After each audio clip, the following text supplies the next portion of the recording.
Assalamu alaikum wa rahmatullahi wa barakatuh. No gasa do hara mido wawi wadde video on hara no laabi. Si tawi hara hido nandelan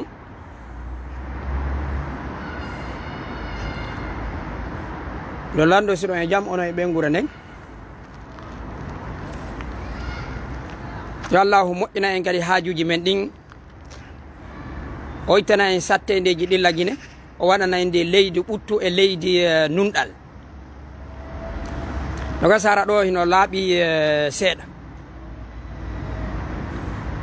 no minniri noon o sayi ɗo hina wasta miɗo hettidi moƴƴa ko woni tun ko woni kon feƴƴude lagine ko muradu mapindu sayi noon muradu mapinde haray ko ɓe sendo ɗen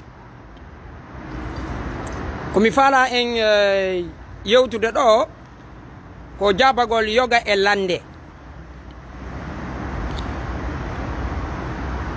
hakkunde population on e CNRD on e ko wana non kadi e jama men on e population lagine on fo e musidɓe muradu lagine ɗo muradu hino satti kono ko faamu gondu ɓuri sattude ko sattende faamu jama on jogi sona ɗum jama on hino wakkili jama on hino no mettureɓe ko ɓe woni kon heɓude kono probléme on lagine ko hanunoɓe ɓen faminde yimɓe ɓen muradu ndun ko ɓe woni jaɓali faminde yimɓe ɓen ma ɓe faama ko ɗon probléme o woni sa'i o sa'i ko piihoyi mono mana ɓe wolata ka haqqillaji men mo kala e men yiltitora ɓaawo landal aranal ngal ko wi'ayɓe ɓen ko Dumbuya soovi on ko Dumbuya dandi on ko hombo wawno ittude Alpha Condé yimɓe ɗaniɓe goo ko ɗum ɓe ɗaninirta ɗum ɗon noon a yi'a hara ko jannguɓe kadi goy ɓe inna ko hen ɗum Dumbuya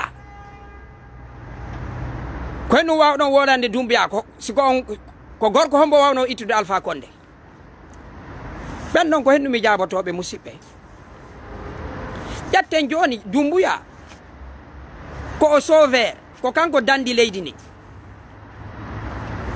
ko hombo wonno ɗen e wonno tampinde yimɓe ɓen ko Alpha Condé ko hombo wonno lettude yimɓe ɓen ko Alpha Condé ko hombo wonno dundaranke ko Alpha Condé min noon mi lando musidɓe ko hombo e mon suɓanto hoore mu'um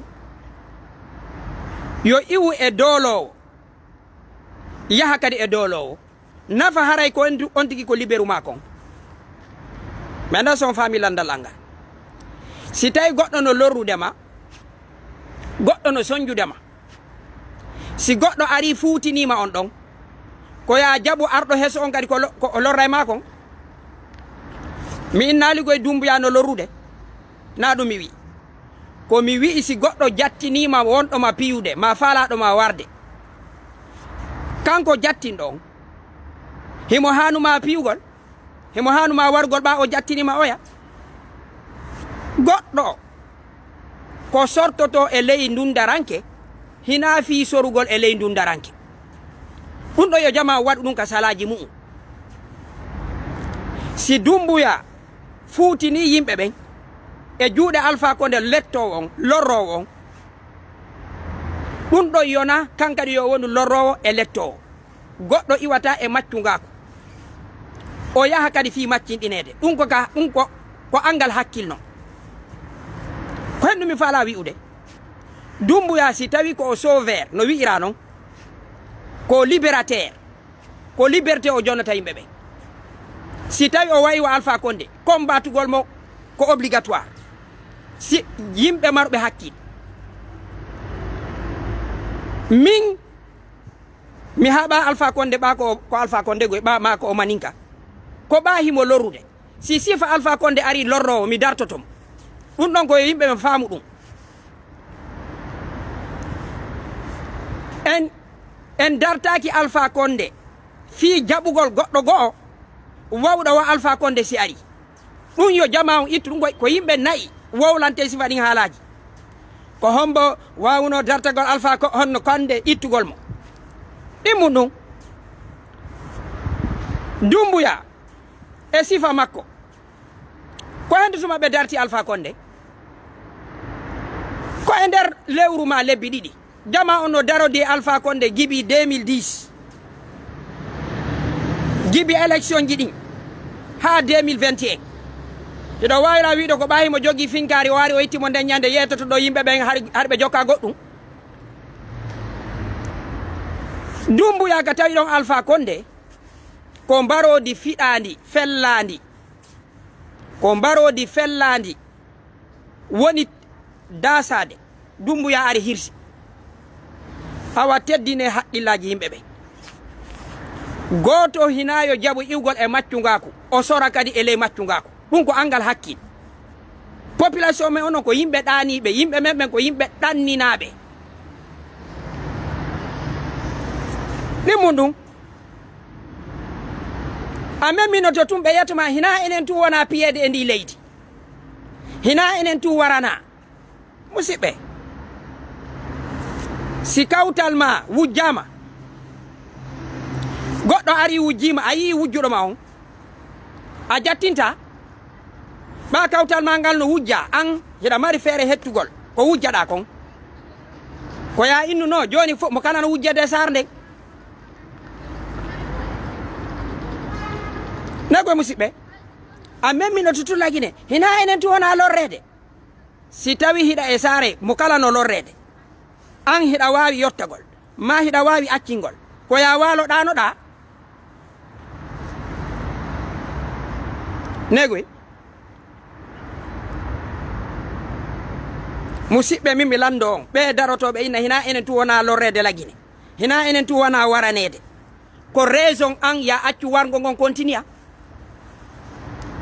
hina enen tu woni lagine ko hombo wona huwede lagine ko wona ɗon ken huwede min mi lando hino woodi yimɓe ɗanninoɓe mimɓe non secture hina fulɓe tun o wari himo hani wargol fulɓe nago musidɓe secture ɓa hina fulɓe tun o wari himo hani wargol fulɓe onon ko non hiwirton hoore mon ko non hiwirton hoore mon ɗon ko feere ɗimmum ɗum ɓe aroɗo ɓe inna no wata en accu ɓe puus honno ɓe puusa en ɓe ukkidira en honno e Dumbuya enen kan arɗo o en fottata mi lando lagine ko mo wonɗe liggitude koyne liggiti secture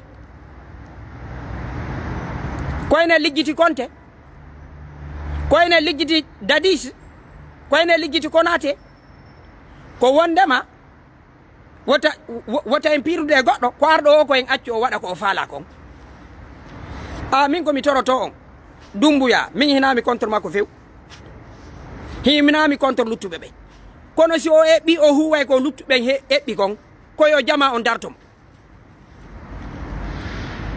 en ara yo goɗɗo sortu en e tampinede dolede soren ele makko fi himo ittani en goɗɗo mo welata en ko ɗayre non ko ɗum wiyete wongol komo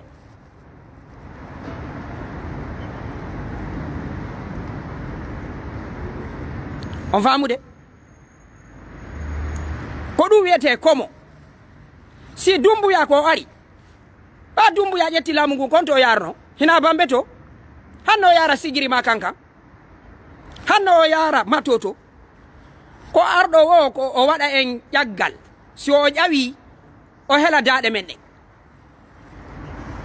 Dumbuya ɓa o nangi Alpha Konte konto o rewruno hina ɓe ka Alpha Konte warirteno ton hina bambe to o rewi hande ko woni kon eɓɓude lagine ko teddingol en si a teddini goɗɗo teddungal ko yoɓitirte ko teddungal hina hayfingol on tigi jama on hino hani ɓendugol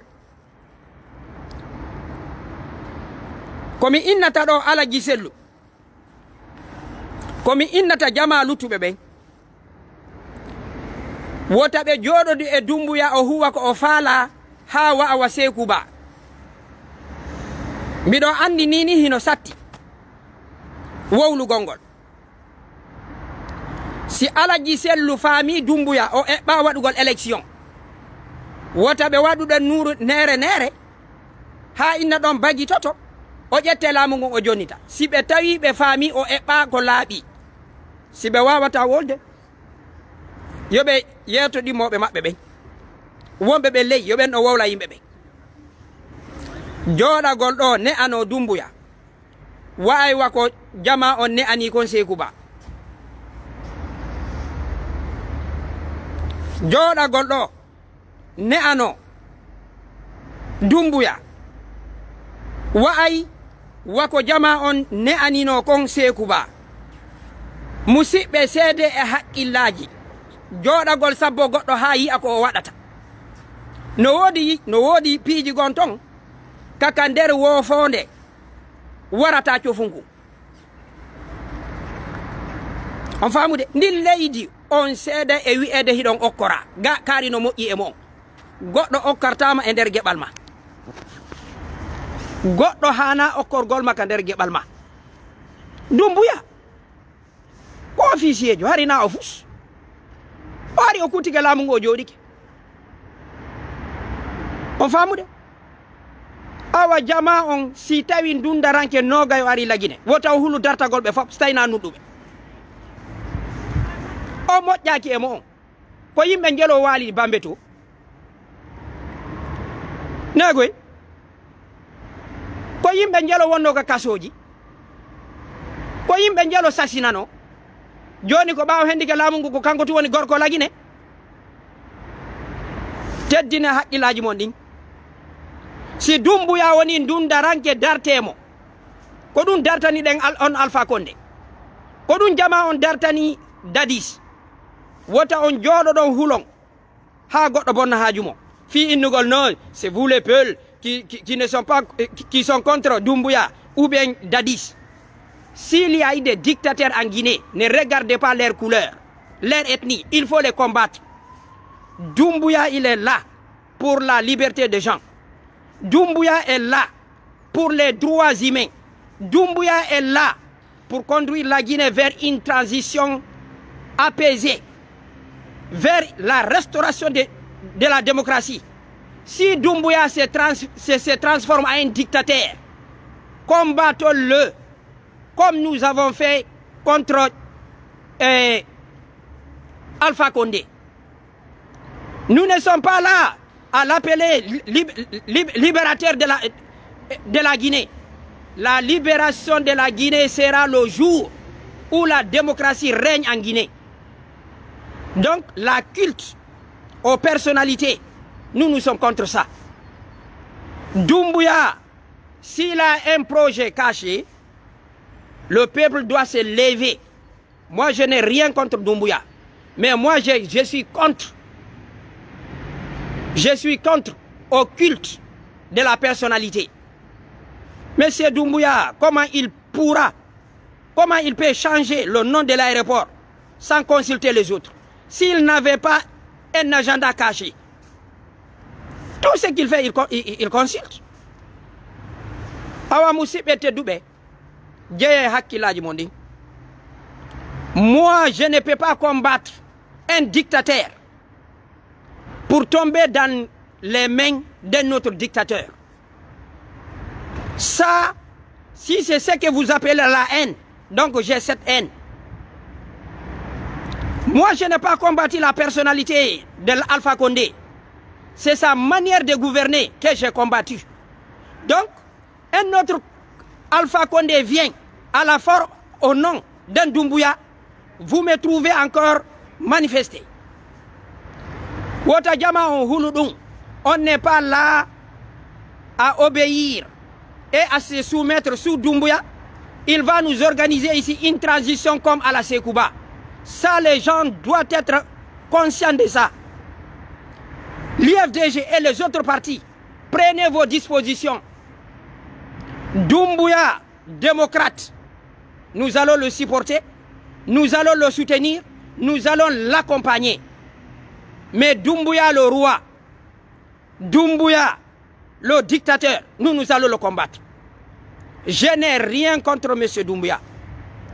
Le jour qu'il a pris le pouvoir, il ne s'est pas dirigé vers Matoto, là où se trouvent les RPGistes. Il est passé par l'axe, là où on tuait les gens, là où on enterrait les gens, là où on tirait les gens dans les cimetières. Après 3 mois, s'il se transforme à un dictateur, s'il se transforme à quelqu'un qui veut honorer le PDG RDA, à quelqu'un qui veut changer les donnes au profil des RPGistes, au profil de ceux qu'ils pensent que ce sont ses parents, les gens doivent le combattre.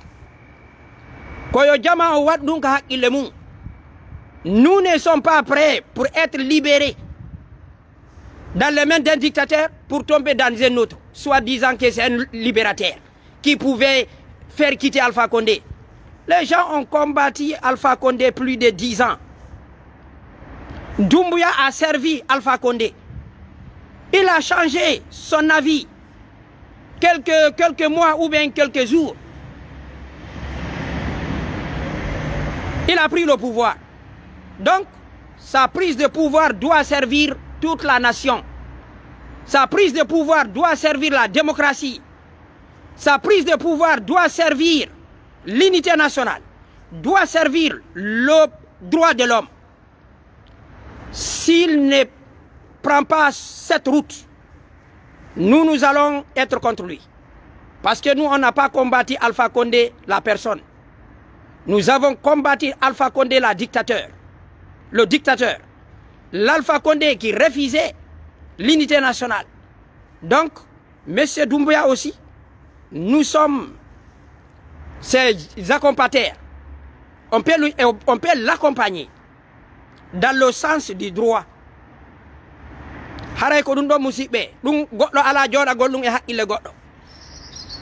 Doumbouya arado himo itti Alpha Condé fi menen men jododo men kellana mo mayina ko kanko woni gorko lagine siko o gorko lagine o waday ko arani kon o wada élection ji o immo o yaha si o ari do o ini o jodote hoore wobbe o towna wobbe menen men combatem mais hacca kay fi dum hina alaji sellu men landoto hina IFDG hina fi goddungo. Moi en Guinée, même si c'est un forestier ou bien un Djakanké ou un autre qui est là démocratiquement, qui fait de bon travail, moi je vais le soutenir. Moi je ne suis pas dans les campagnes soit disant que non, c'est un Diallo ou bien c'est un Peul qui doit diriger la Guinée. Je suis là pour les droits de l'homme. Je suis là pour la démocratie. Je ne suis pas prêt de finir avec un dictateur pour tomber dans les mêmes de notre dictateur soi-disant libérateur. Ça, il faut être naïf de raisonner ainsi. Monsieur Doumbouya, nous vous invitons de continuer le chemin que vous avez commencé à parcourir le 5 septembre. Nous sommes indépendants depuis 1958. Mais jusqu'à là, notre État ne peut pas être qualifié jeune démocratique. Jeune démocrate. Parce que jusqu'à là, il n'y a pas la démocratie en Guinée. Si vous voulez rentrer dans l'histoire, continuez votre chemin de démocratisation de la Guinée. Mais si vous voulez qu'on revienne en arrière dans les années 60, vous comprenez? Pour revivre l'histoire de Kambouaro et d'autres, là, vous nous poussez à être vos adversaires. Et là, le peuple ne va pas reculer. Parce que nous défendons les droits, la vérité. Nous ne défendons pas les humains ou bien les personnes. Aujourd'hui, certains parmi nous sont dans l'IFDG, sont des militants, mais avec un esprit démocrate, dans le respect des droits de l'homme.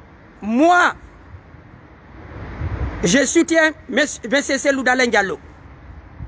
Ce n'est pas parce qu'il est peul, ce n'est pas parce qu'il est beau, ce n'est pas parce qu'il vient de la baie. C'est juste, j'ai l'espoir qu'il peut faire quelque chose.